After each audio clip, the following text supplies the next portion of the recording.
take it away. Okay, thank you very much for having me. I am Shuyi, a final year PhD student from the University of Cambridge. And the paper that I'm going to talk about today looks into local risk spillovers in the equity market. And in particular, I am using some novel text-based data set to construct the links via which local shocks transmit. Firstly, let me give you some background knowledge of equity returns. So one of the most important stylized effects of equity returns is that they move together. And the co-movements are the combined effects of two types of cross-section dependence. The first one is the strong cross-section dependence, which is driven by a few factors that have pervasive effect on everyone. The second one is the weak or local cross-section dependence, which is due to local risk spillovers. To distinguish the two mechanisms that drive co-movement, let's imagine a group of people sitting in a room on a chilly winter day. So people might catch cold because the heater is broken or because they have sick neighbors. The former represent a common factor that affects everyone, which is global, and the latter represents a network effect that transmits via links, which is local.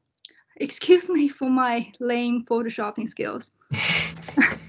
To understand asset returns co-movement, and for the sake of risk monitoring and risk hedging, we need to study the two forms of interdependency mechanisms separately because they have different statistical behavior and economic implications.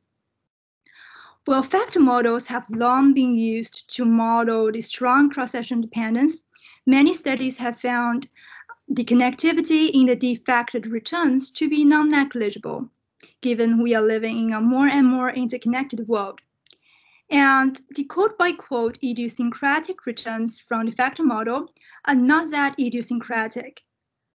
However, in empirical study, the weak or local cross-section dependence of equity returns, researchers face one big challenge.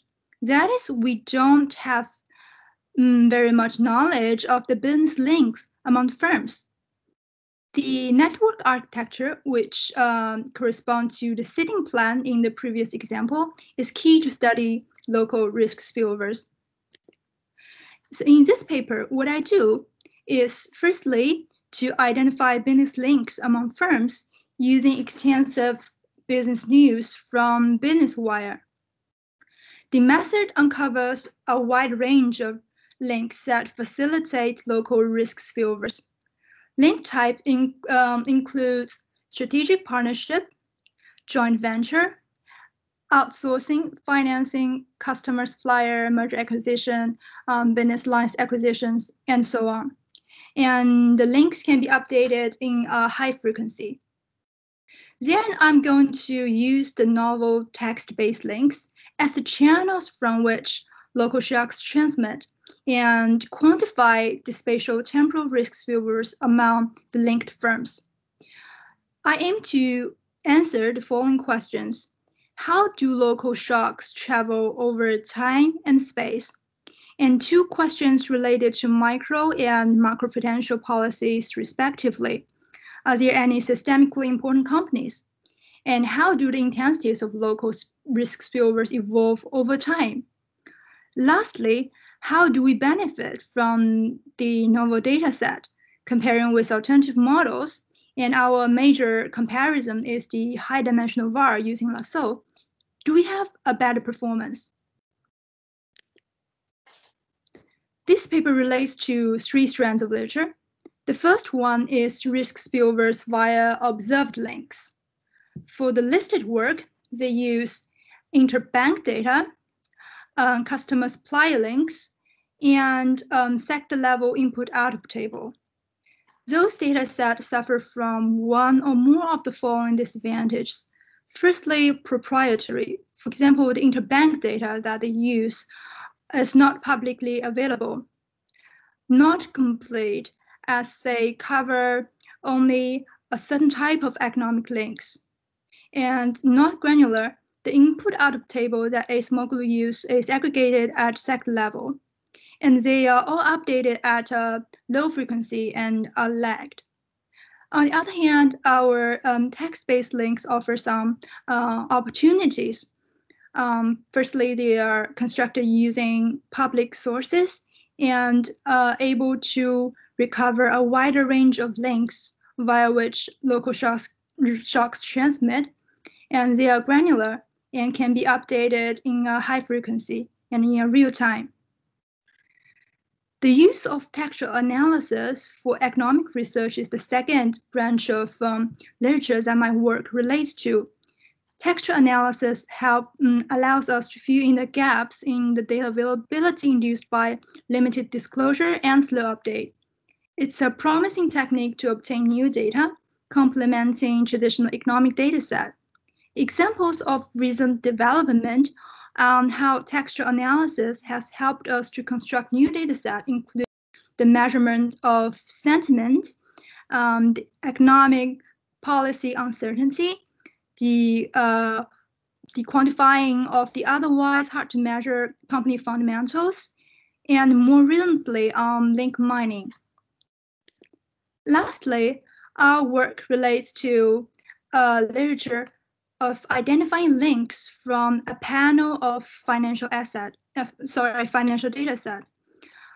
Instead of requiring a knowledge of firm links, they estimate the cross-influence among firms using a vector autoregressive model. And I consider the high-dimensional VAR approach, which shrinks, select, and estimate high-dimensional network as the main alternative model for comparison. My plan for today's talk is as follows. Firstly, I'm gonna talk about the identification of the links and the construction of agency matrix, which is the sitting plan.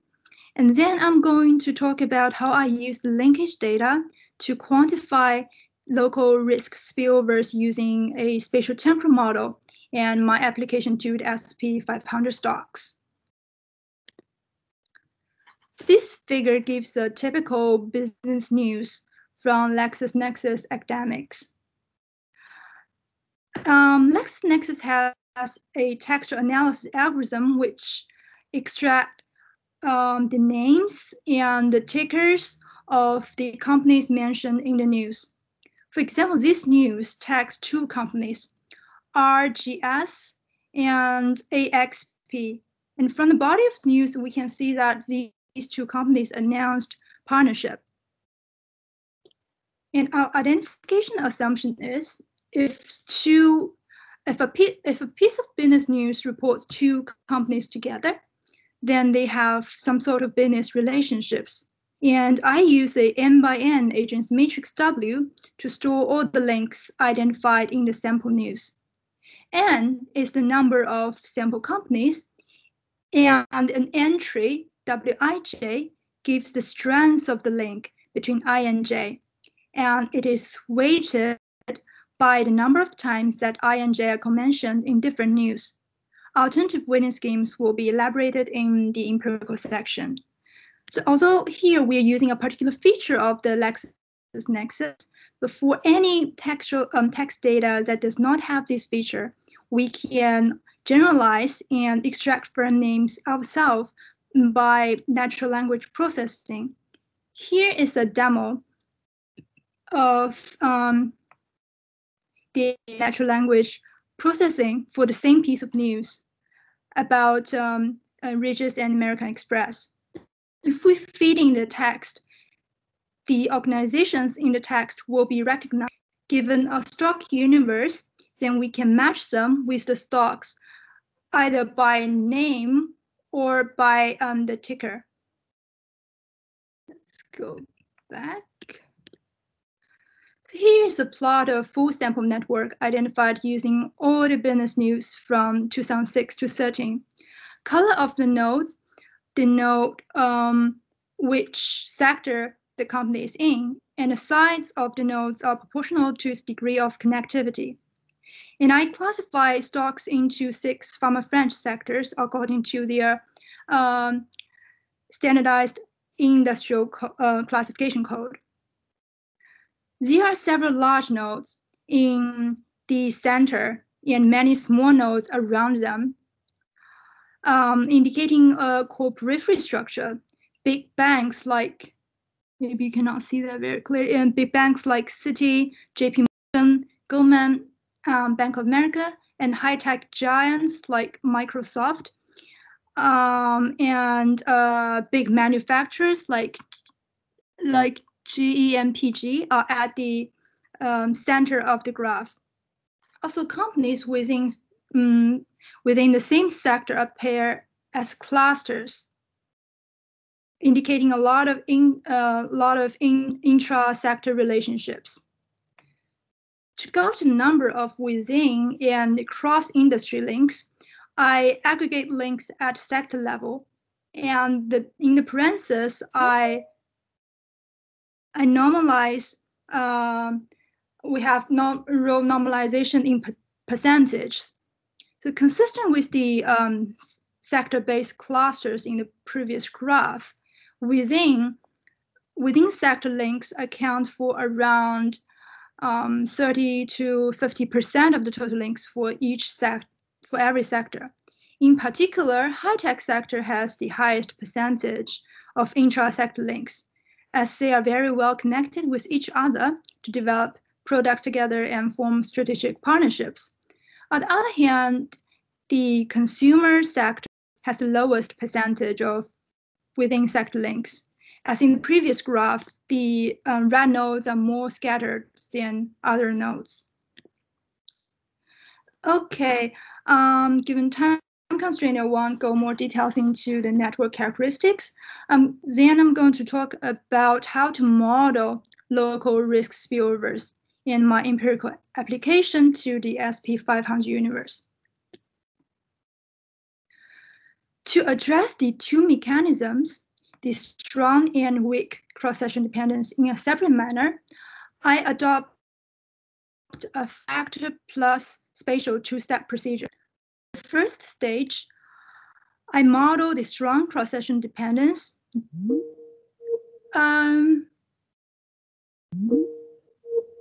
Anything wrong with this? I received a... So that's really weird because we can still hear you and we can see the screen that says something went wrong.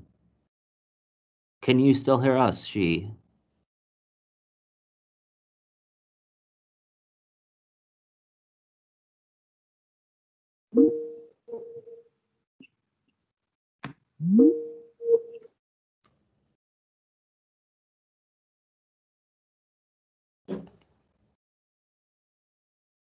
Sorry, everyone. I guess this is the risk when you run these things online, is that someone's Wi-Fi signal cuts out. Yeah, I guess we'll wait a bit for Shuyi to reconnect.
So I've just sent her an email. Hopefully she'll be back in touch with us soon. We are all here to see how you handle this, Stephen. Yeah, exactly.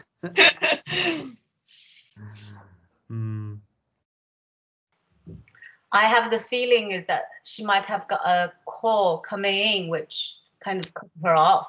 Ah, I see. Yeah, so next time for us, if you are presenting, I think there is a setting that you can prevent call as somewhere in Teams. Yeah, yeah. Has anyone gotten a call from their students over Teams? Because I remember getting an instant message during the exam period. And I think that's...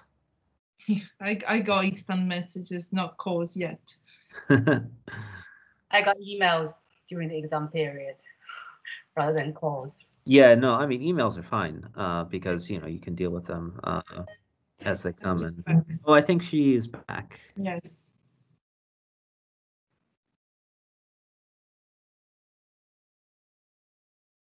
I'm really, really sorry. Seems like my internet just died a couple of No need to apologize. This happens, to everyone.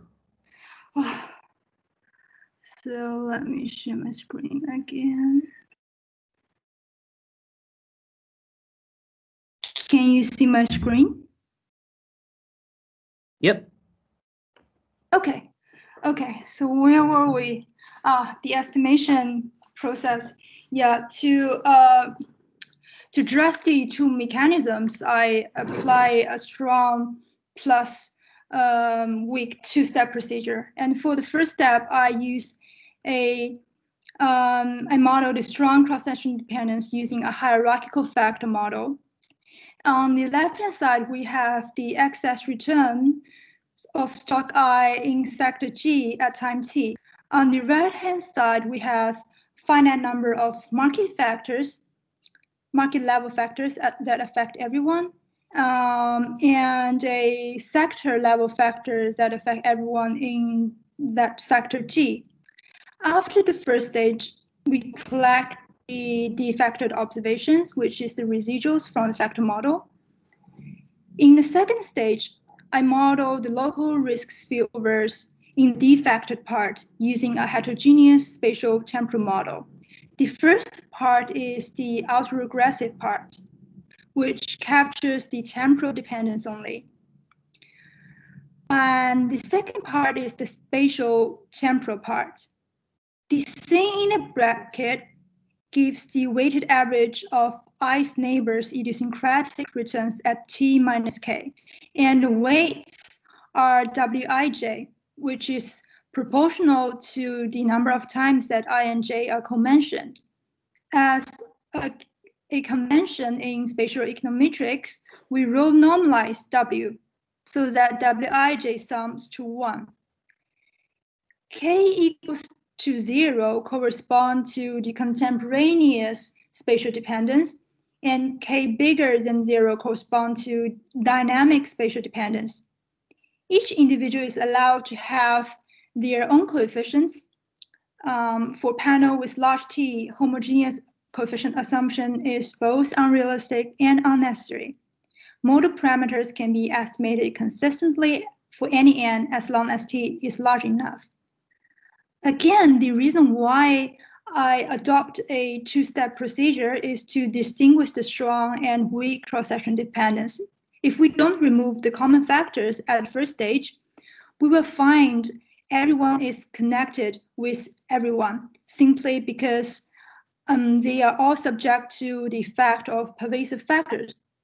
However, many empirical work didn't distinguish the two mechanisms and estimate network effect using excess returns directly. In this case, the results are likely to be spurious, and the network effect they find only reflect common factors. And since within sector links account for a high percentage of total links for every sector, removing the sector level factor is also important. Otherwise, your results would not reflect real local risk spillovers, but only aggregate shocks at a sector level. I apply the above model to a daily panel of SP500 stocks from the start of 2006 to the end of 13. During this sample period, there are 413 stocks with no missing observations. I used from French 5 industry groups. In the first stage, I regress the excess returns on Pharma French 5 factors plus momentum factor, and the Pharma French 5 industry factors. The defactoring procedure reduces the average pairwise correlation.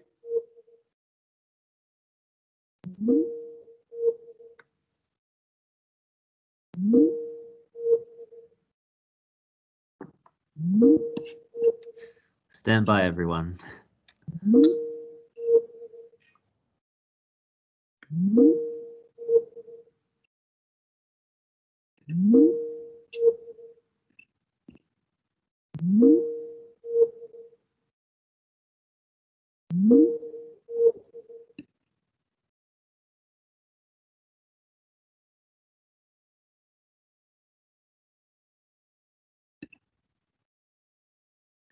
Oh, that internet issue seemed to happen again. I used the Edge room instead now. Should be fine. Let me. Okay. Yep. That's totally fine. So do I have to?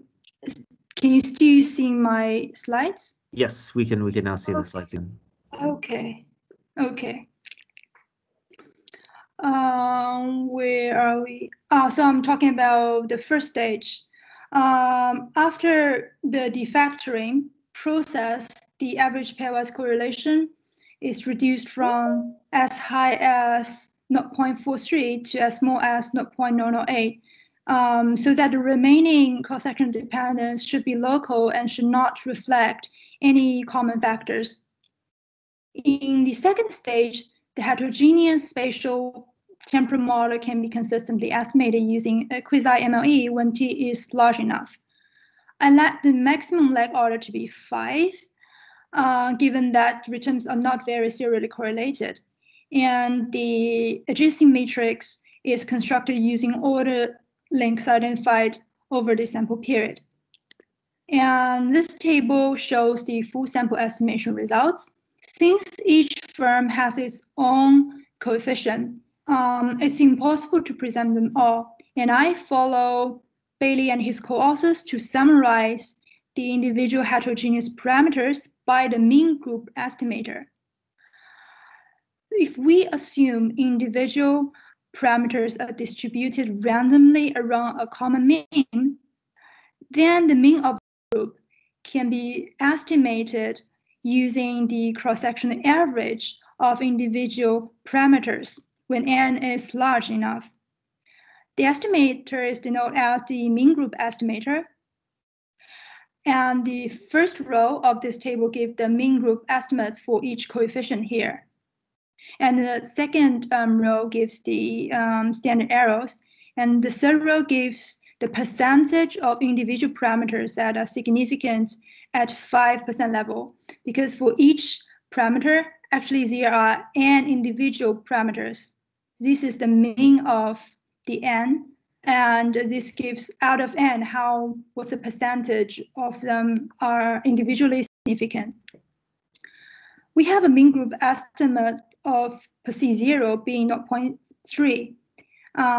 This indicates a considerable degree of contemporaneous local dependency. And 81% of the individual C0 are significant. This high significant ratio implies we are rather successful at mining economically important links. If our text-based data contain a lot of spurious links, although jointly they may produce a significant mean group estimator, but individually we will see a much lower significant ratio. To interpret this number economically, C being 0.3 means that if I have only one neighbor, J, and if J is subject to a unit shock, then I, on average, is subject to 0.3 unit shock. However, most of the time, a company has many links, so the effect of an idiosyncratic shock to one neighbor will be diluted. In addition to the contemporaneous effect, some spatial temporal terms are also significant, which means the local shocks transmit over time and space. However, dynamic spillovers are statistically significant, but economically less important. So unfortunately, we may not be able to have a profitable trading strategy out of this if we consider the trading cost. The random coefficient assumption may not be valid for the whole sample company. Instead, it's reasonable to suspect different sectors to have different means. This table shows the mean group estimates by sector, and we adopt random coefficient assumption at sector level instead of for the whole stock universe. As the mean group estimator requires n to be large, for consistency, I adopt a broad sector classification. The FF5 industry group. There are 5 panels showing the estimation results for consumer, finance, health, high-tech, and manufacturing groups.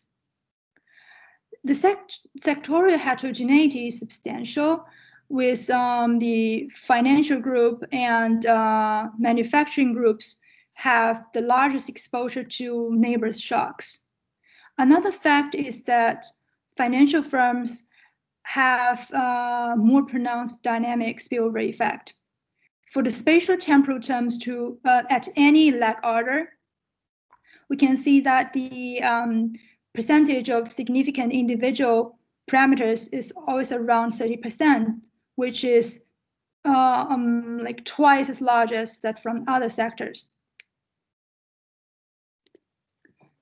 The spatial temporal framework allows us to analyze a complicated diffusion pattern of local shocks over time and space.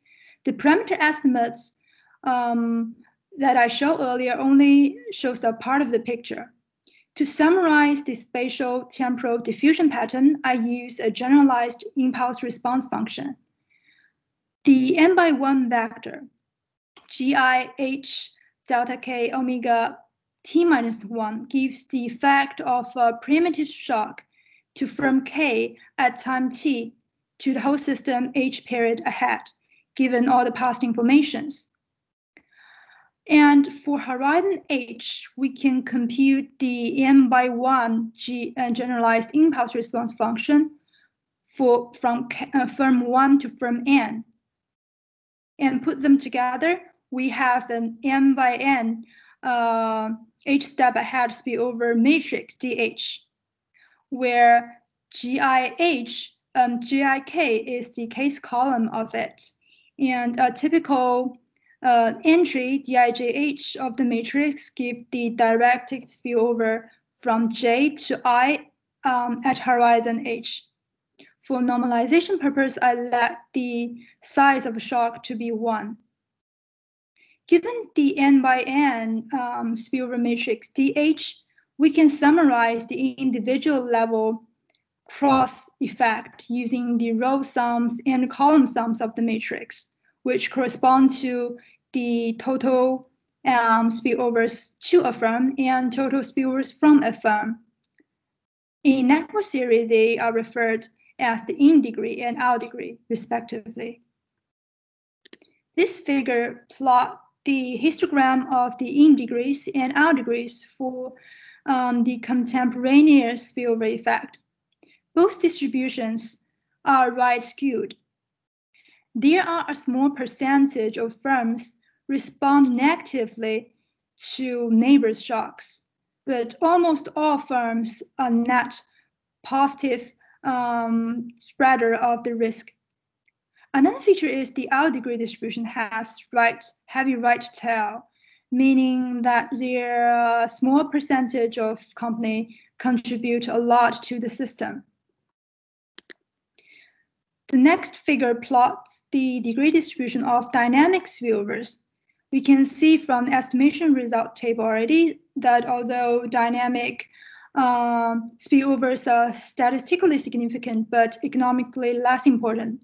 But if we look at the out degree distribution, we can still find a small proportion of firms contribute a non-negligible amount to the system. So in general, shocks decay along time dimension quickly. Notice that the current analysis focuses on how one unit shock hitting one firm affects the system. During a crisis episode, when a larger number of firms receive negative shock jointly, we would see a much larger and possibly more long-standing spillover effect. From the microprudential perspective, we are interested in who are at the tails of the degree distributions, i.e., who are the systemically important firms. We are interested in two types of firms: the vulnerable ones, who has high in degree as they are particularly sensitive to shocks elsewhere, and the dangerous ones who has high out degree since their own primitive shocks are widespread. This table gives the 20 firms with highest in or out degree for the contemporaneous and dynamic network. The dangerous guys are the large cap financial, manufacturing, and high-tech firms. And those well-connected systemically risk contributors are not necessarily the major risk receivers. Instead, those who receive a lot of risk from others are the periphery manufacturing and financial firms.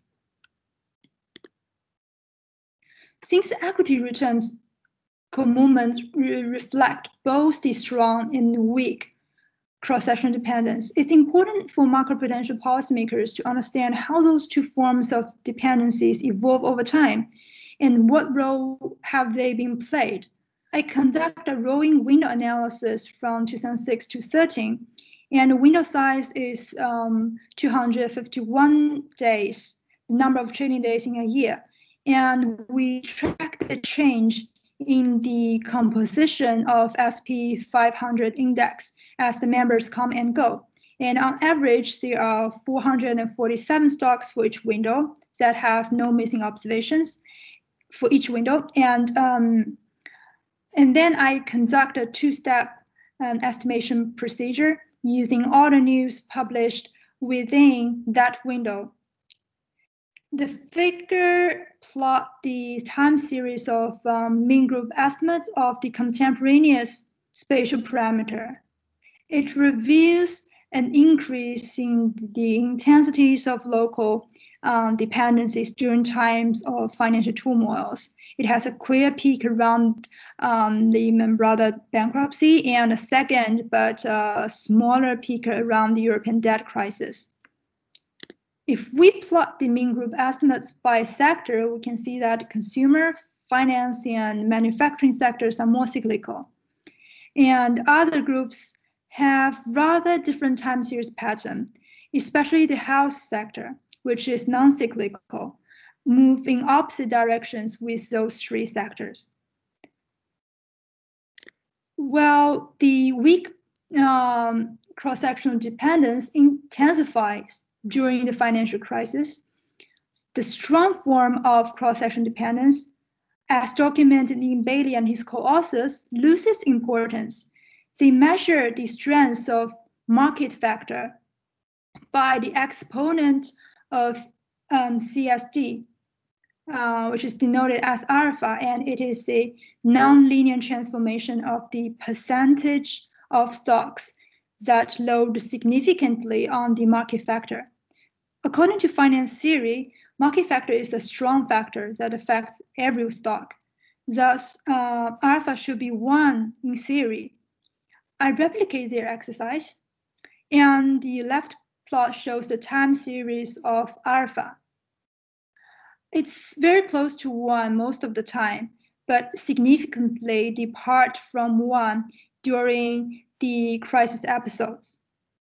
This is because during the turmoils, investors don't know how to price their assets anymore. Thus, the returns decouple from the market factor. The time series of alpha negatively correlates with that of the weak CSD parameter. we can see that these two forms of cross-section dependence play different roles, and local risk spillovers gain importance as the market factor loses its importance. Let me quickly go through model comparison. To assess the performance of my method, I compare the in-sample and out-of-sample mean squared error with several alternatives. Firstly, I consider a naive estimator where the idiosyncratic returns are 0 all the time. And our main comparison is the high-dimensional VAR model by Barghouti and Halling. And then I consider the spatial temporal model estimated using different adjacency matrix, including the empty matrix, which only account for temporal dependence, but not the cross-sectional dependence. Then I consider a sectorial block diagonal matrix, since it is found by those authors that there is a sector-based block pattern in the factor model residual covariance matrix of SP500 stocks. Then I consider a W constructed using CompuStat customer supplier links, and finally our new space links. We have a long estimation, a long training period, and a relatively short testing period. Our model allows heterogeneous coefficient, but while highly flexible model promises a better in-sample fit, some might suspect the model does not guarantee a better out-of-sample fit due to the overfitting problem. To examine the issue, I compute the fit using 3 alternative specifications: the individual heterogeneous coefficient model, the sectorial level heterogeneous coefficient model, and homogeneous coefficient model. And they are shown in different rows for each panel. The above panel is for the in-sample fit, and bottom is for the out-of-sample one. And for each panel, the 3 estimators with smallest mean square errors are in red. Although the high-dimensional VAR approach has the best in-sample fit, which is not surprising at all, since de Lasso selects the model using a Bayesian information criteria. On the other hand, my method has a better out-of-sample fit under any 3-parameter assumptions, which is more important in practice, the out-of-sample fit. Our new space network covers a wide range of risk transmission channels, which lead to high level of heterogeneity. Thus, the individual heterogeneous specification not only improves the in-sample fit, but also the out-of-sample fit.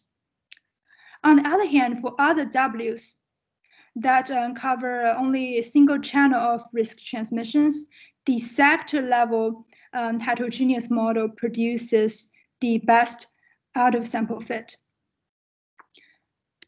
In the end, I conduct a series of robustness checks using various alternative specifications. Firstly, I consider a different defactoring process using the unobserved statistical factors. And then I consider different specification for the adjacency matrix W and a 2W model to distinguish the inter and intra-sector effect. Given that I only have 5 minutes, I'll briefly talk about the alternative specifications of W. So I tried out different weighting schemes and narrow definitions of links, including the non-competitor links, where I remove news whose headlines have variations of the word competition. And secondly, consistent links, where I divide the news into monthly windows and keep links that appear at least in 2 different monthly windows. And then I consider a W with only intersector links Again, I use the from a French 5 sector. And lastly, a W with only inter-industry links, where each 4-digit standardized industrial classification code corresponds to one unique industry. And to distinguish the inter and intra-sector effect, I then apply a 2W specification where the W1 is the inter-sector or inter-industry news-based network, and W2 is the sectorial or industrial block diagonal matrix. Let me show.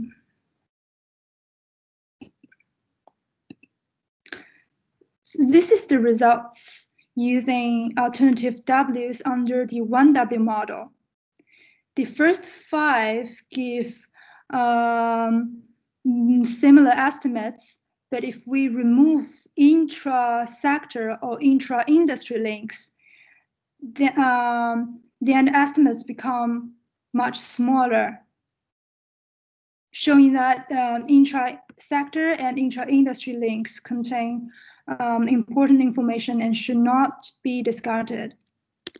And for the 2W specification, I tried 2 specifications under this framework. The first one, I classify links using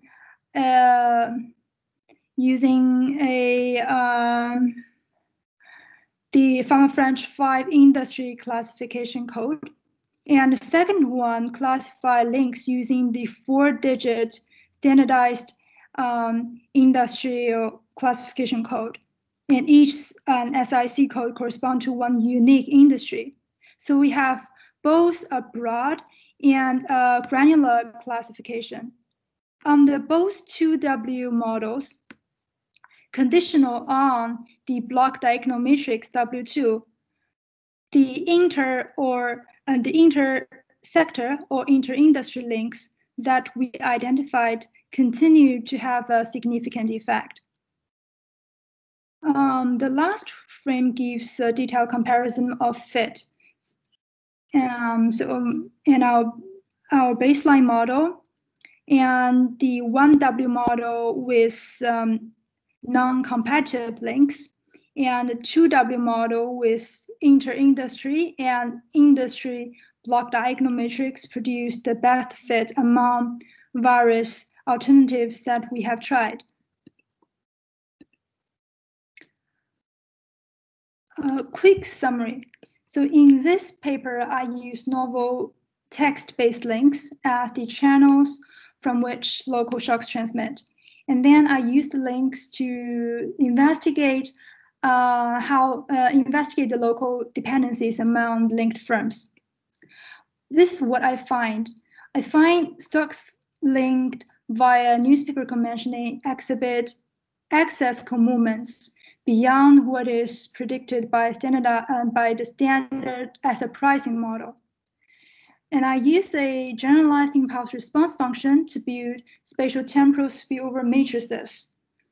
Using that, I identify systemically important firms by looking at the in degree and out degree of the matrix. I track the evolution of weak cross-section dependence parameter. When equities disconnect from the market factor during financial turmoils, the strength of local risk spillovers increases. And our model shows a better out-of-sample fit than the various alternatives that I've considered. Yeah, I guess that's all that I want to talk about. Sorry for the multiple interruptions in the middle. No, that's totally understandable. Thank you, Shuyi, for bearing with, and thanks everyone for bearing with. And I guess we're a little bit short on time for questions, but if we've got one or two that are just really quick.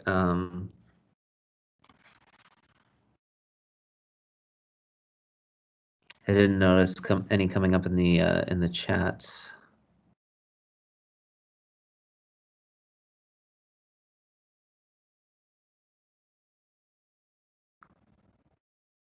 Okay, any questions? I'm really welcome to reach me later via emails. Thank you, Shuyi, and if anyone needs contact info for Shuyi, please let me know and I'll get you in touch. Okay. So joining. Next up, we have Sumin Lee, also from Cambridge. Right. I'll just share my screen. Let's have a look. Cool. Okay. Can you see my slide there? Yes, we can. Okay. Nice. Okay. Well, firstly, thank you very much to James and Stephen for inviting me to this today, and also it's also especially great for me to be talking to you guys at the University of Reading, given that I grew up in Reading and I'm still a peripheral supporter of Reading Football Club to this day. So basically, what I'm going to be talking to you guys today is learning by losing. Do political parties widen representation to win elections? So what do I mean by this? Well, essentially the overarching research question that I'm asking today is essentially the following question, the following puzzle, so to speak. Why are there still significant inequalities in political representation, despite the fact that in many countries today you have near universal voting rights? And so why is it still the case that amongst your political representatives that there are still significant inequalities? So this could be on racial lines or gender lines, or in terms of what I'm going to be talking about today, in terms of socioeconomic inequalities. So why is this important? Well, there's a growing literature emphasizing the fact that who actually represents us has a significant implication for the policy that is decided. And if we see that there is still significant inequalities in political representation, that speaks to inequalities in representation in other professions as well. So this has implications for social mobility as well. So one reason why certain groups may not be particularly well represented in politics may be something to do with parties. Given the amount of resources that political parties have regarding campaigning or all kinds of other things, you might ask to what extent are parties responsible for this? So what I do today is I focus on the party's decisions as to which candidates they select for an election. And what I'm going to show you guys is a learning by losing process, i.e. I'm going to show you what happens when a political party loses an election unexpectedly, and they take that as a signal that they need to change things around. So the more empirical question that I have here is, do political parties learn from these signals, these unexpected defeats, and as a result, do they choose candidates from a wider range of backgrounds? So to put it into more historical context, what I'm looking at today is the example of the 1906 landslide shock election, which the Conservative Party lost more seats than any other party up to that point had ever lost in an election. And what I also do is I'm going to be showing you the results of regressions using hand-collected biographical data with over 2,200 candidates across 4 elections between 1900 and 1910. And on top of this, I use machine learning algorithms to classify these sort of candidates. So in terms of the baseline result, the headline results here, what I find is that in a given constituency, one standard deviation increase in the defeat that the Conservatives faced in the 1906 election is associated with them being 7.9 to 10% less likely to field a candidate from the political elite in the 1910 elections after the election after 1906, and also they're 19.3% more likely to field a working class candidate in the 1910 elections. On top of that, I'm going to present to you further evidence of learning and updating by the time we get to the 1910 elections, and finally I'll show you some evidence to suggest that this sort of tactical switching had some positive effects. Okay, for the sake of time, I'm not going to go over the related literature in too much detail, but essentially this speaks to two different literatures here. Firstly, that of political representation. So this has become a bigger and bigger issue in the last decade or so, and the literature primarily focuses on gender inequality in politics, and it looks at how say having more women may influence policy in all kinds of ways, and how they and therefore change socioeconomic outcomes themselves. There's also another sort of sub-literature within this, exploring what are the potential causes of these sort of inequalities in political representation. Is it something to do with, say, voter gender bias, or is it something to do with some bias in the party when they select candidates for election? So the way that this this paper contributes to this literature is basically it focuses on that party decision, and it asks to what extent can elections provide an incentive for parties to widen their representation, especially when they lose.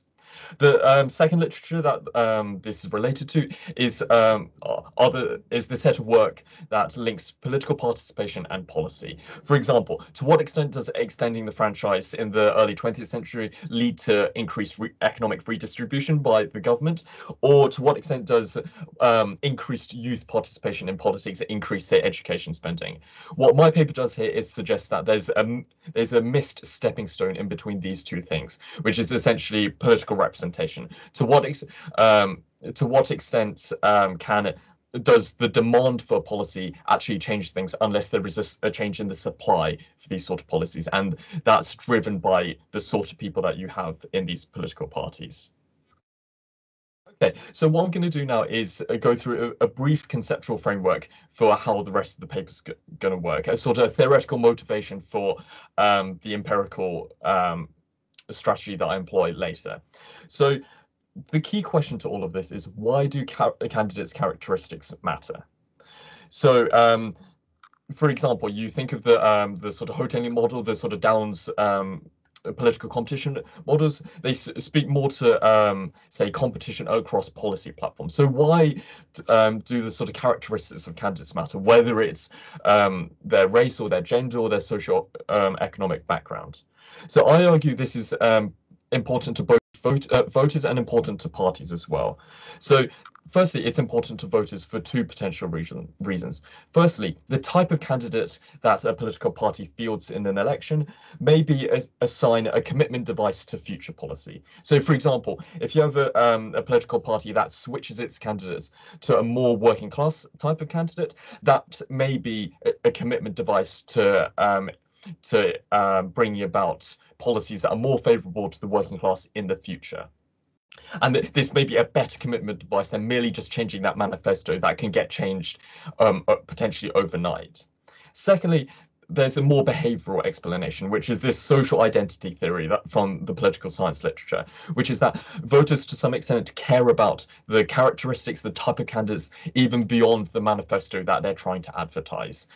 So it may be the case that political parties may want to pander to voters in the sense of, even if the manifesto isn't particularly in their favour, these voters might think, oh, this candidate looks a bit more like me than someone else. So it's important to voters, and that's why political parties may choose to play around with the type of candidates that they select for election. But on top of that, I argue that the candidate characteristics is a targeted instrument for policies, and more so than a manifesto. So if you were a political party and you changed your manifesto to, say, a more working class manifesto, this may annoy people in upper class constituencies that you had won votes from in the previous election. So what I argue is that if voters to some extent put more emphasis on the candidates running in their own constituencies than say other constituencies, then you have this opportunity for political parties to target certain constituencies by changing the type of candidates or differentiating by the type of candidates that they field in, say, an upper class constituency versus a working class constituency. Okay, so that explains why political parties might take particular note as to the characteristics of the candidates that they're fielding in different constituencies. But on top of that, I argue that these decisions are being made in a dynamic learning process, what I've called self-styled here as a learning by losing process here. So, for example, think of an election that's about to come up. The party in a given constituency will choose a candidate, and they may care about the type of candidate that they field, or and that's kind of what I assume here. But then you have the election. Let's assume that this party that we're looking at defeated in this election. I argue that this defeat, or the magnitude of this defeat, could be seen as a signal of how popular are candidates of this sort of type in this constituency. So, for example, if you put up a very upper class political elite candidate and they do particularly badly compared to what you were expecting, you may see that signal as a signal to update your beliefs about how effective is an upper class candidate in this constituency. So what you may do in response to being defeated in an election is updating that strategy, potentially a new candidate. So the empirical question that comes out of this learning by losing process is, does a more negative signal, i.e. a greater defeat, make changing the type of candidate more likely? So if you observe a greater defeat in a constituency than you were expecting, does that you might expect that the change in belief of how effective an upper class candidate may reduce by more, and as a result, you may be more likely to change the type of candidates you field. And the overall framework of this paper is asking, to what extent does this response help widen representation amongst politicians, or at the very least candidates going up for election? So before I go any further, I'll give you a very brief sort of overview of the institutional context. So basically what I'm looking at here is the first decade of British politics in the 20th century. So unlike today, you have the Conservatives playing a big part in British politics, but unlike today, you have the Liberal Party, which is the other dominant party. At this point, you have the Labour Party does technically exist, but we're talking about a handful of, at least initially, a handful of MPs. And I'm looking at four particular elections: the 1900 election, 1906, which is the one that the Conservatives lost by a massive landslide, and then two elections in 1910. The 1910 elections, the reason why there are two of them is essentially you have this sort of constitutional crisis about the House of Lords refusing to put through a budget, and hence why there are two elections called in 1910. In terms of the process, this is somewhat simplifying the process, but you can assume that essentially before an election, political parties in a given constituency choose the candidate that they would like to run for them in the election. And then those candidates fight between each other, and then they get elected to as a member of Parliament or a member of the House of Commons. The other important detail here is the fact that at this point, you still only have 63% of men who can vote or run for office. And on top of that, women still at this point haven't been given the right to vote. So you still have property restrictions as to who is allowed to vote and who's allowed to run for office. So the reason why I bring this up here is because when I talk about a potential switch from upper class candidates or political elite candidates to, say, working class candidates, I mean when I talk about working class candidates, I don't necessarily mean, say, someone who's been dragged out of the coal mines, but perhaps someone who's, say, a skilled foreman or a skilled factory worker, because you still only have 2/3 of men who can actually run and vote in elections anyway.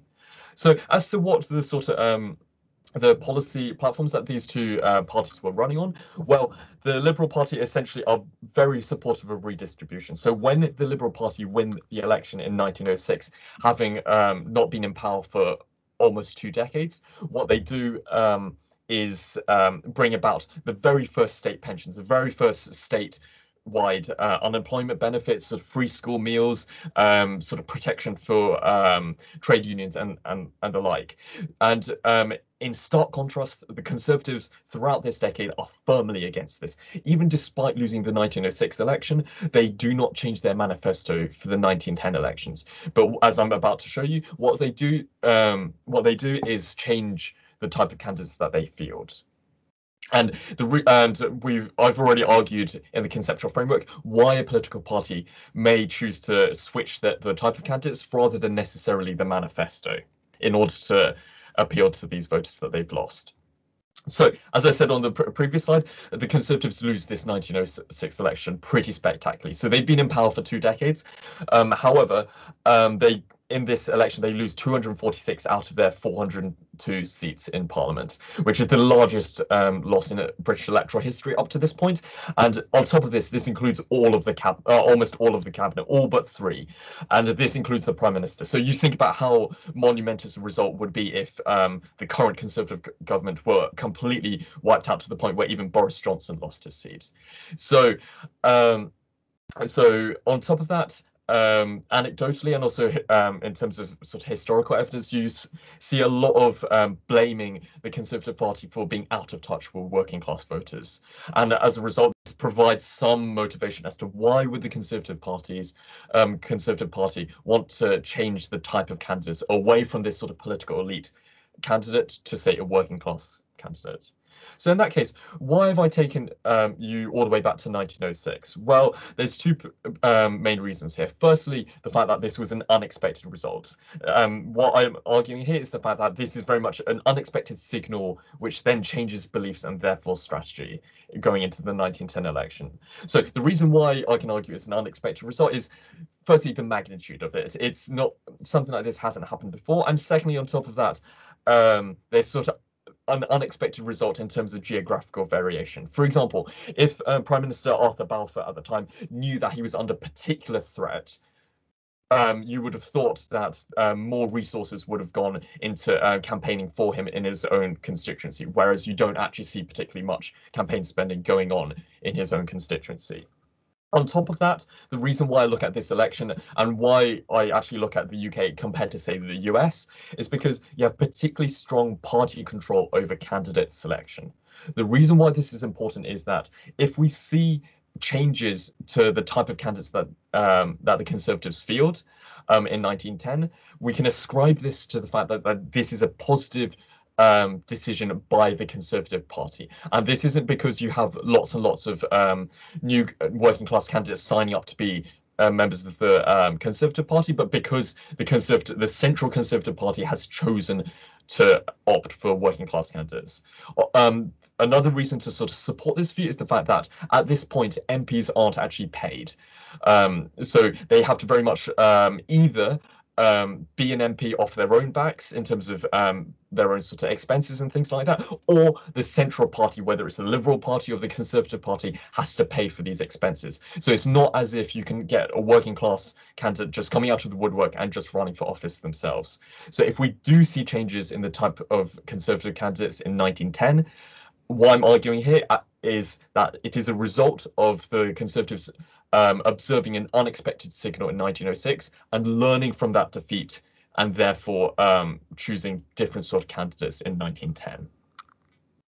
In terms of the data, basically the unit of observation that I'm looking at here is the party constituency election. So, for example, the Conservative Party in, say, Reading West in the 1906 election, for example. So I take data from 2 main data sources. The first one is looking at election and constituency data, which comes from Craig's British parliamentary election results, which gives us an idea of the names of the people who were running and which party were running for and how successful were they, or the number of votes or proportion of the votes that they got. On top of that, and probably more importantly here, is that there's I've collected a considerable amount of biographical data concerning these candidates, and these stem from 2 different sources. Firstly, Stenton and Lee's Who's Who of British Members of Parliament, which provides biographies of these members of Parliament. But on top of that, I also have biographical data from the Oxford Dictionary of National Biography. The reason why this second data is so crucial is that it means that I can analyze not only the characteristics of the politicians who were successfully elected into Parliament, but also those who weren't elected into Parliament as well. And with the Oxford Dictionary of National Biography, you have hundreds of thousands of people who have a biography from this point this point in time. So if you've done something even vaguely notable, you end up in this, especially in this sort of early 20th century. So all in all, it means that I have considerable biographical data about 2,245 candidates across these 4 general elections. And in terms of what are these sort of characteristics I find? Well, it's anything from sort of previous occupations before running for election, what their family was up to, what their titles or education was like, what sort of say professional social networks that they had, what sort of hobbies they had. So essentially, at the very least, I can say that I have a good understanding of who are these people and essentially what sort of candidates are there. There is also a little bit of a missing data problem here, because inevitably there's some people who just do not seem to have a profile anywhere. What I do as a sort of as a robustness check is make it a whole sweeping array of different assumptions about what these sort of missing data candidates might be like, and I kind of show, I find that essentially the results I'm about to show you do not particularly differ as a result.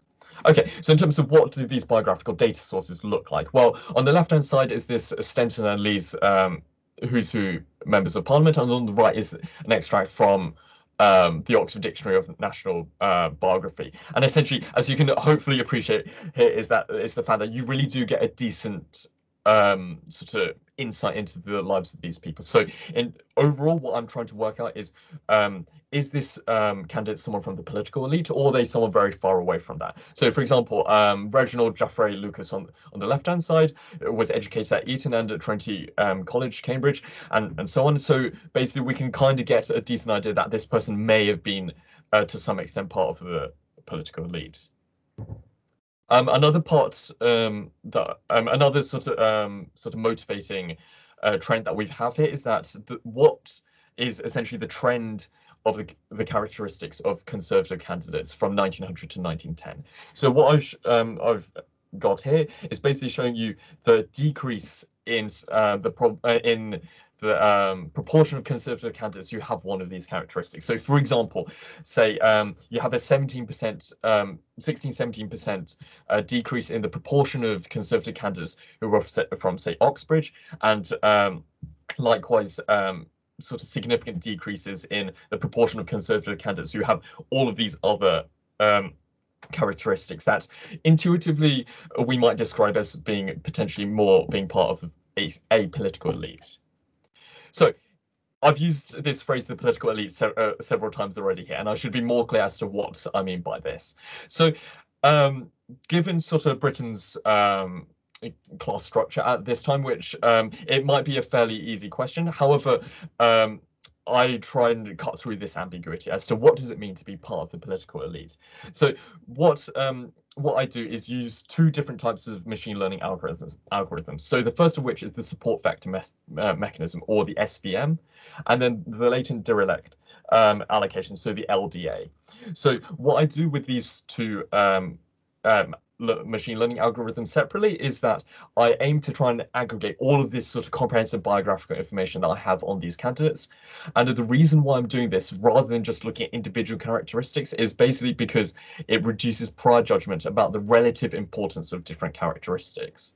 So, for example, if I have a candidate who went to Eton and then went to Cambridge, it might be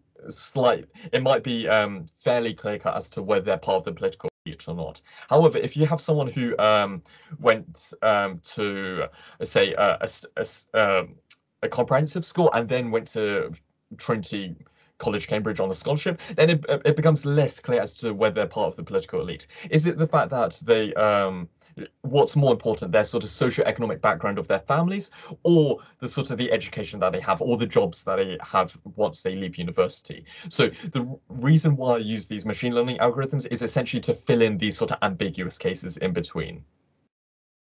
Okay, so just as a brief overview of what these machine learning algorithms are like. So the first one is the support vector machine. So what I essentially do is what's known as initial labeling. So I identify around 8% of candidates as the political elite, i.e. those whose direct family have been involved in politics, and those whose as well as having family who have hereditary titles, say they're son of an earl or son of a lord or so on. So I label, as somewhat arbitrarily, I label these guys as the political elite and assign them the number 100.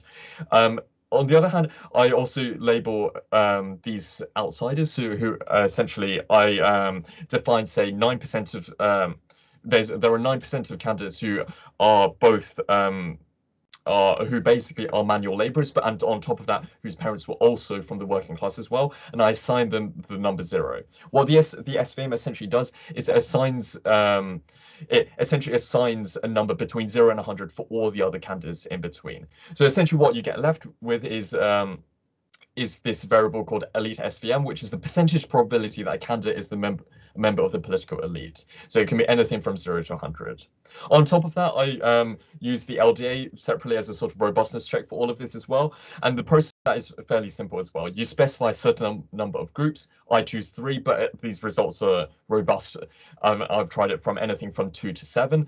And what the LDA does is, in a sort of n-dimension space of characteristics, it searches for clusters of of candidates across characteristics. So it might find that people who went to Eton are also is also somewhat correlated with also going to Trinity College, Cambridge as well.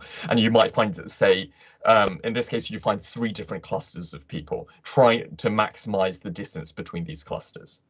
So you end up with 3 variables here: the elite LDA, the middle, and working. So basically, these are the percentage probabilities that the LDA estimates that the candidate is a member of each of these groups. So if it's if you have an elite LDA of 90, it basically means that it's an estimated probability of 90% that this candidate is part of the political elite. So what I did for the LDA is essentially assign the algorithm a certain number of groups that it's got to search for in this sort of n-dimension space of characteristics. So what I still need to have some prior judgment as to what are these groups. So I'll sort of whereas for the SVM it's initial labeling, for this is sort of post labeling in a way, whereas essentially I find that among these 3 groups you have certain characteristics that come up a lot. So for example, there's one group where a lot of them have been to Oxbridge and went to Eton and went whose families have a hereditary title. You also have a group whose families were, say, labourers, or they are part of trade unions or part of local politics. And then you have what I've assigned as the sort of middle class, as in those who did go to a university, but perhaps went into, say, academia or the civil service, or perhaps had family members who were part of the church or something like that. So basically what I've done here is basically found, split these groups, basically tried to find 3 different clusters, and each candidate has a certain probability of being part of one of these groups. Okay, as for the empirical question, so as I said back when I was explaining the conceptual framework, does a more negative signal, i.e. a greater defeat, make changing the type of candidate more likely? So on this regression, Y is the candidate characteristic for the Conservatives in constituency I at election T, whilst the loss margin is the percentage point margin that the Conservatives lost by. So for example, if the Conservatives lost by 20 percentage points, the loss margin is 20. The reason why I put it as loss margin rather than win margin is because when I then talk about the results, it becomes more tractable to talk about the response to a defeat and so on. And just so that there are no doubts about this, if the Conservatives, say, won in 1906, the loss margin is, say, -10 in that case. So I include all elections in this. And on top of that, I cluster standard errors by constituencies. So why have I set up the empirical strategy like this? Well, the question that I have is, does a greater loss margin in 1906 lead to more likely lead to a change in candidate characteristics in 1910? So for example, does a greater defeat in 1906 lead to more shifting away from political elite candidates to, say, working class candidates? So that's why that beta 1 coefficient is important. On top of that, I control for the characteristics of the candidate in 1906, to control for all kinds of sort of constituency preferences, or sort of what sort of candidate there was before they made the change in 1910, for example. On top of that, I add in blue this loss margin back in 1900, which was the election before 1906, essentially because the question that I want to ask is whether if the Conservatives lose by a certain amount in 1906, to what extent is that a signal for them to change? Well, if the Conservatives have always lost in a certain district, in a certain constituency, well, if they lose again in 1906, that might not be a particularly big signal. What may be a big signal is if they won in that constituency in 1900, but then lost in 1906. So what I'm doing here is controlling for the Conservative Party performance in 1900. How much of a shock was the 1906 election compared to previous elections? So in this case, I put the loss margin in 1900, but in the appendix, I kind of go through lots of different ways of sort of controlling for previous performance, say the last 5 elections rather than just the last one. Okay, so the baseline result. Just a quick question. Sure, yeah. How many candidates are there who lose in the 1906 election and then stand again in the next election? Yeah, so that's a good point. So as in, to what extent do you see people losing their seats and then trying to win it back in 1910? So off the top of my head, I think we're talking about around a third of candidates in this case. But to be fair, I'm not 100% sure on that. But it is a significant proportion. Hang on, I'll just write that down. Yeah. Right. So the reason why I'm worried about this is that if the loss margin just sort of is telling the party go with the candidate that ran the last time or go with a different candidate, then what you might be seeing is just regression to the mean, right? Because if you draw another candidate, they're going to be less like the previous candidate, whereas if you go with the same candidate, they're not going to be less like the previous candidate. Sure. So in that case, is it in that case, would you kind of suggest that adding is in a sort of either focusing?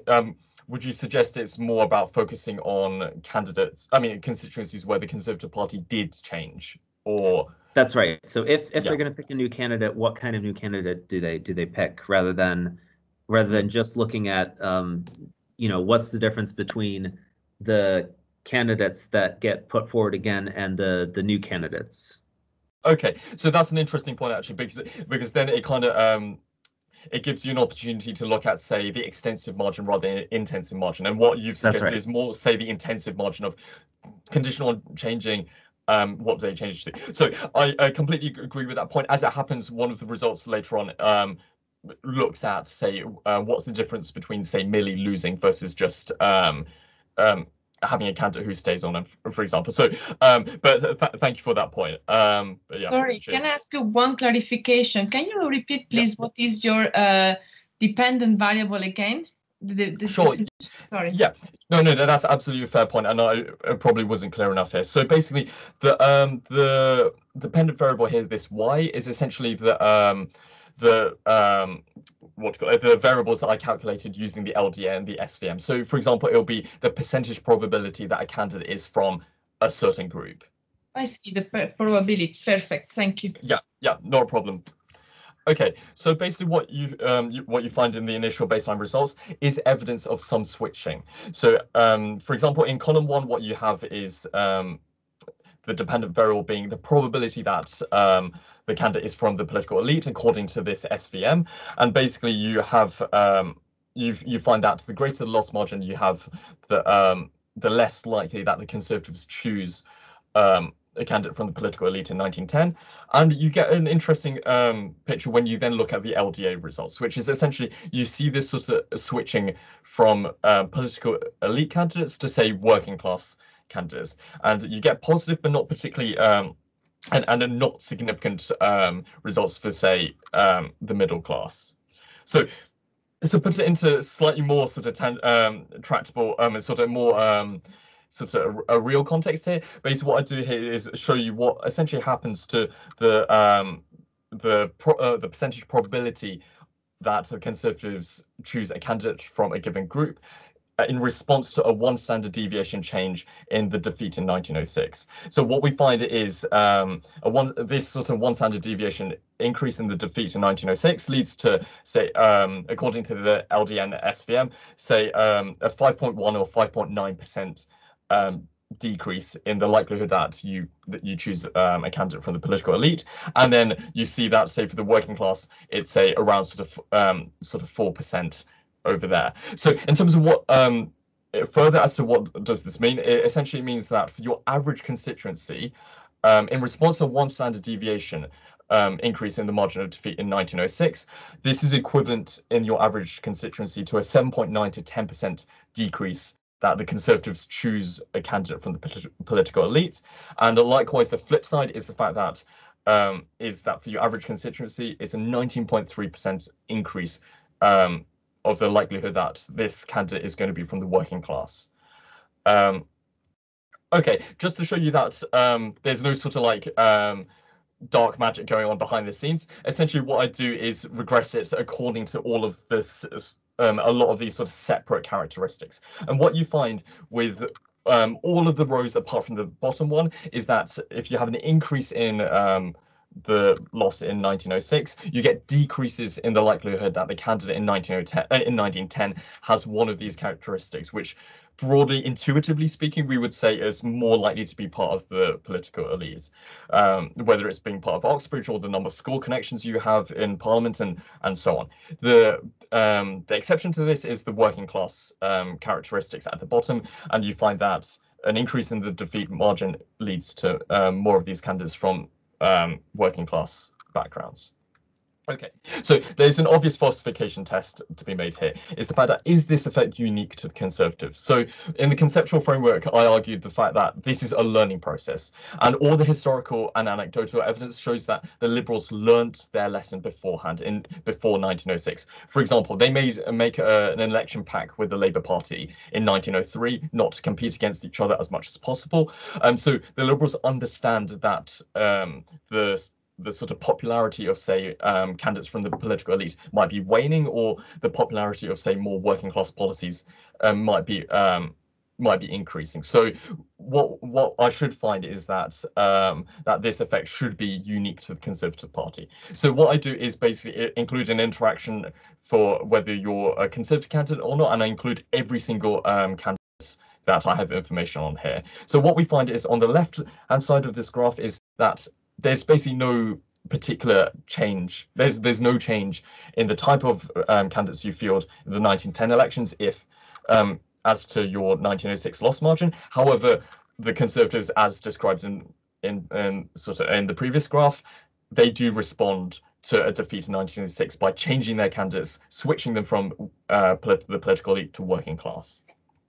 Okay, so in that case, what I'm going to show you now briefly here is basically some further evidence of this sort of learning by losing process.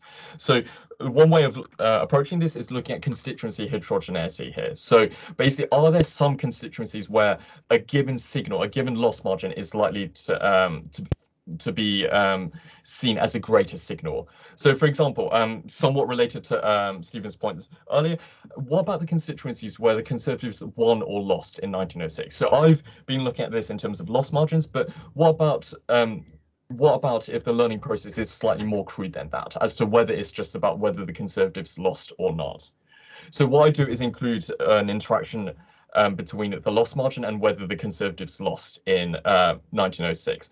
So on the right-hand side, you see the same story as in previous graphs of switching from political elite to working class candidates. However, on the left-hand side, you don't. So what essentially this means is that while the Conservatives respond to a greater loss by switching candidates, they don't respond to a smaller win by changing their candidates, i.e. they don't uproot incumbent characteristics, even if they started losing by, they started winning a lot less than they used to. So potentially this is an argument for essentially the fact that the Conservatives if they don't lose, they don't learn in different constituencies. Another source of constituency heterogeneity may be an idea about Conservative strongholds. The same loss margin might be perceived as greater in constituencies where the Conservatives usually do well. So for example, if you have a constituency where they've won every time in the last 20 years, the same loss margin might be seen as a greater shock or a greater signal that something needs to change, or they need to stop being complacent. So in that case, should we see more radical changes in candidates? So there's some evidence for this. So the left-hand side shows that in other constituencies you have this switching between not only the political elite to working class candidates, but also a more general switch from away from the political elite to, say, middle class candidates. But what you find in the conservative strongholds is a more aggressive switching. It's that it's not only a little bit of a switch away from the political elite, but a switching away from, say, middle class candidates to working class candidates. So this is consistent with evidence that the greater the shock, the more radical the change in candidates in the 1910 election. So the final constituency heterogeneity that we have here is basically what is the actual characteristics of the constituencies themselves. So I have some data as to whether we're talking about upper class or working class constituencies, and you can argue that there's a greater incentive to update and change candidates to working class candidates in working class constituencies for all the reasons that I mentioned in the conceptual framework at the beginning. So if you're thinking of parties using candidates as a targeted instrument to try and win back the vote, you would expect these candidates to be changed in working class constituencies more often than in, say, other ones. So, for example, a working class candidate may be more welcome in the factories of Blackburn than, say, the sort of Royal Parks of Chelsea. So what we find is a similar story to the graph before, where essentially, although across all constituencies you have this switching between political elite to, say, middle class, working class, there's some limited evidence here showing that you essentially, in working class constituencies, you see some more aggressive switching from, say, middle class political elite to, say, working class candidates in that sort of black column at the end. Okay, so the final question to wrap up things is essentially, I've shown you some evidence that the Conservatives switched candidates as part of a learning process of having lost in 1906. So did this switching actually help the Conservatives in the 1910 elections at all? Did this actually work? Well, what I do is have a look at the win margins in 1910, and basically what I do is see, given a change in the type of candidates, how does that help the Conservatives' win margin in 1910? And one thing that I do, which is basically differentiate this effect by the constituency type.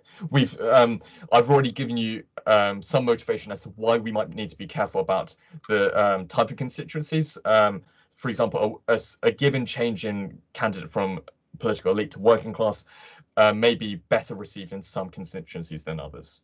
So what I do is on this is, hang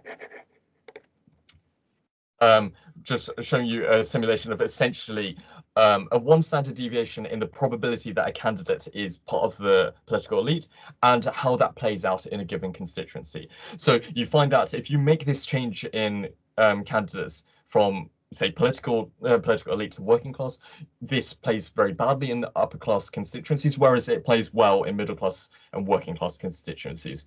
So, which basically means that we find that this is to an extent a winning strategy, in the sense that we find that working class candidates are less well received in upper class constituencies, but we also see that the Conservatives are less likely to switch their candidates around to a working class candidate in those constituencies anyway. So there's some evidence here consistent with a sort of more targeted switching across different types of constituencies.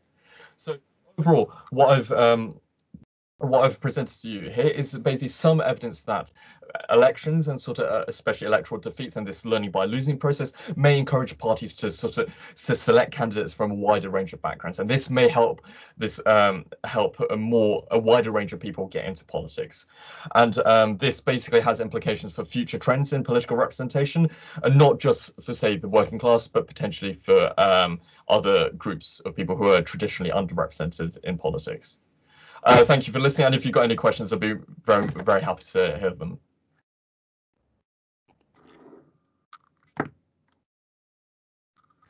Thank you, Suman. That was really great. I think that it's sort of really nice, not just in the methods to classify, whether these candidates are working class and upper class, but also sort of then, go on and show what is the effect of switching. Are there any questions? I know we're a little bit short on time. Yes, go ahead, Stefania. Yes, so I think I'm also a bit referring to the comment in the chat by Matthew. So you talk a lot about how special this election was, and it would be nice if you could tell also something about what the implication for the following elections. So what so here it seems that it took longer to learn. Was it because the shock was less of a shock? So if you can tell generalize a bit. So essentially what you mean by that is essentially you see this change, but what effect does it have in the future? Is that kind of what you're talking about? Or more, what can you generalize your results to other situations? So, or in that would become a little bit more speculative, but maybe be able to say something about future elections, or how big the shock needs to be for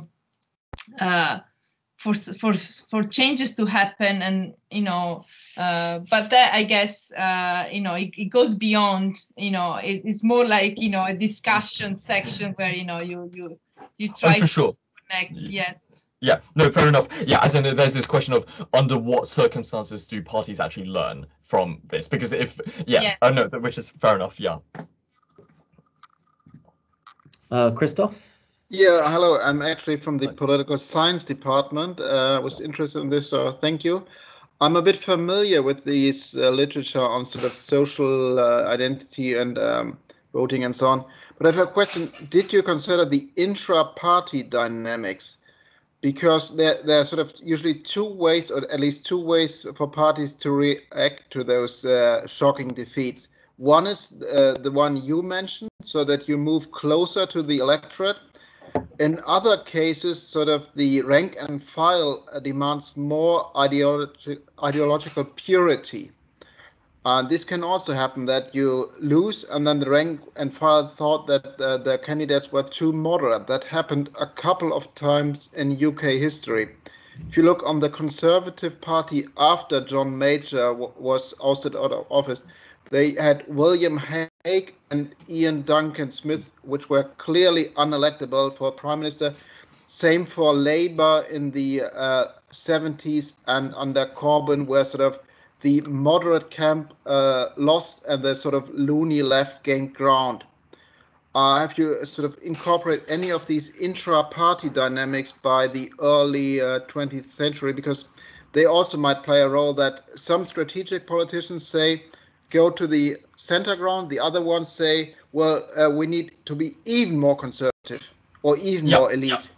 Yeah, fair enough. So, so what I would say to that is you have an interesting state where essentially the Conservative Party, with their manifesto, they stick to their original plan of essentially no economic redistribution, but for some reason they also changed their candidates to slightly more working class candidates. So you do have this sort of slightly weird paradox of essentially those who are writing the manifesto demand this sort of purity as you talk about, but on the other hand, the type of candidates that they select seem to change, just more working class candidates. But I think you make an interesting point as to, do we see convergence or divergence in this sort of thing? And yeah, I think that's probably something that I need to think about. But thank you for that comment. Yeah.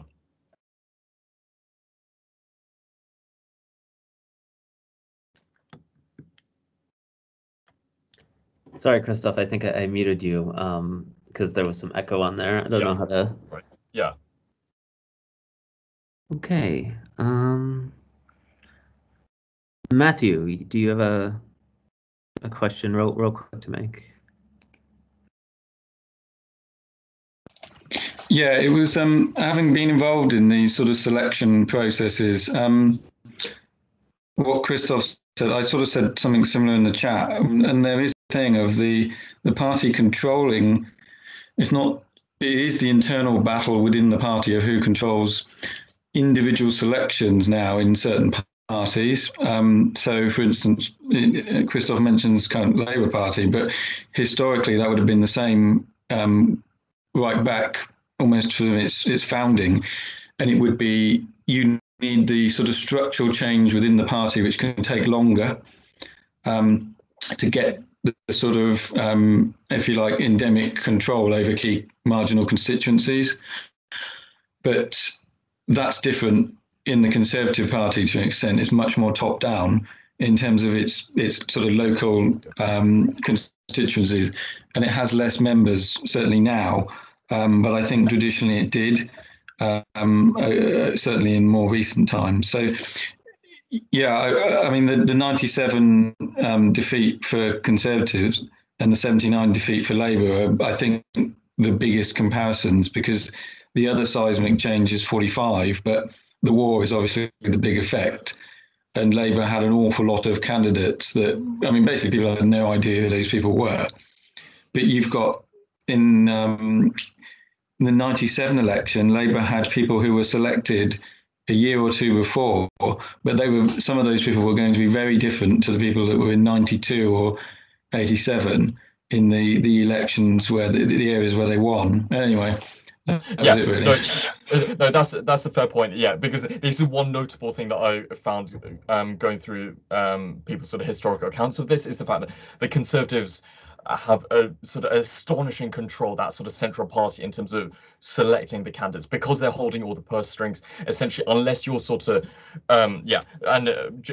more so than, say, the Liberal Party or the Labour Party now. But absolutely fair point, yeah. Yeah, it's just that they sort of learn quicker. It looks like they learn quicker, but they don't actually. Certain key people learn within the other parties. They just can't effect control as quickly. Yeah, exactly. No, it's an interesting one, because it means that if you have a more top-down structure, does it mean that you learn slower? But as soon as you've learnt, you can enact those things quicker compared to, say, slightly more decentralized. I mean, it's a fair point, yeah.